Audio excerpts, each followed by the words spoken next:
This week marks 1 year since the tragedy at Hedingham, where 5 people were killed, 2 others injured.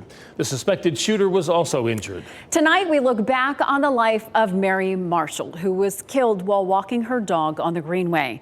She was set to be married just a week after the tragedy.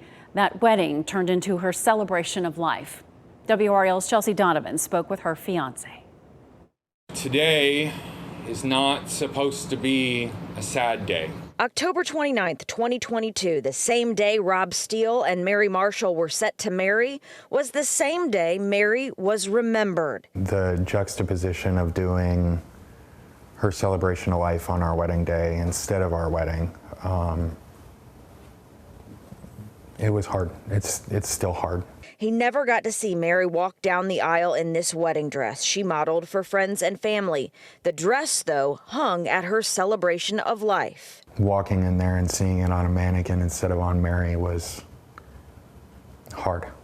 It was really, really hard. As we approach 1 year later, October 13th, what weighs in your mind? Just that she's not here for the most part. You know, we should be married and living our life, and instead she's gone and I'm having to live one without her.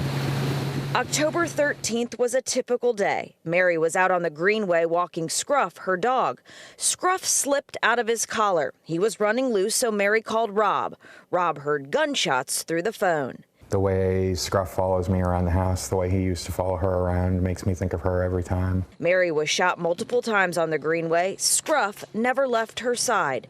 Rob simply can't bring himself to go back to that place that used to bring the couple so much peace. I'm not ready to make memories down there without her. Steele still calls Hedingham home and recently purchased the home the couple was renting. It's the only home Mary and I had together. I'm not ready to give it up. He's pushing forward. Each day still has its ups and downs, highs and lows. I still think about her before I go to bed at night. Sometimes I even talk to her. It's hard not hearing her voice. And it's hard, he says, not having answers or justice yet for Mary and the other victims, including those who were injured. But is thankful Austin Thompson, the suspected shooter, is now being tried as an adult. What have you heard about where this case stands? So the last that I have heard is that the shooter is being kept in a detention center outside of Wake County that has the capability of treating his medical conditions. I'm hoping he's found guilty of 5 counts of murder and 2 counts of attempted murder. For now, Rob is working to turn tragedy into change, announcing a run for Raleigh City Council in 2024. This is something that I think she would be proud of. Mary was very big on pay it forward when you're able to pay it forward. Chelsea Donovan, WRAL News.